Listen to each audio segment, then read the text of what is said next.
بيان عاجل. بيان رقم 7 من قيادة شباب الثورة. بعد الاجتماعات المتتالية مع الثوار في الميادين، قررنا مع جميع حركات العقاب الثوري ما يلي: 1.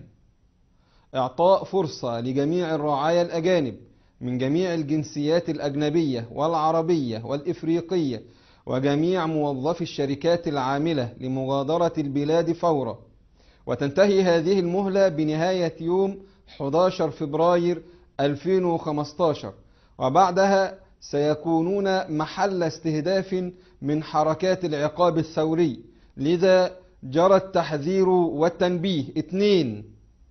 جميع الشركات الأجنبية العاملة على أرض مصر أعطيت لها فرصة حتى يوم 20 فبراير لسحب جميع تراخيصها من مصر وإنهاء أعمالها، وإلا سوف تكون كل مشاريعها محل استهداف من الثوار.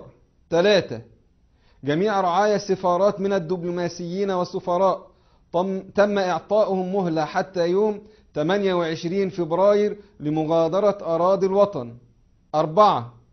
جميع السائحين الراغبين في القدوم إلى مصر عليهم إلغاء رحلاتهم، فغير مرحب بهم على أرض مصر في تلك الأيام العصيبة.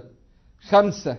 جميع الدول المؤيدة للانقلاب والداعمة له ماديا وسياسيا عليها التوقف فورا عن دعم الانقلاب خلال شهر من البيان، وإلا سوف تتعرض جميع مصالحها في دول الشرق الأوسط للاعتداءات الشديدة وما لا يحمد عقباه.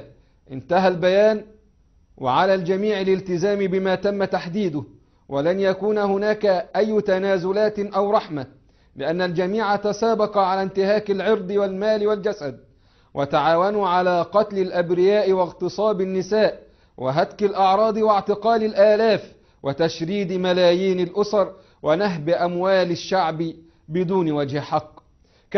هذا هو البيان الأول.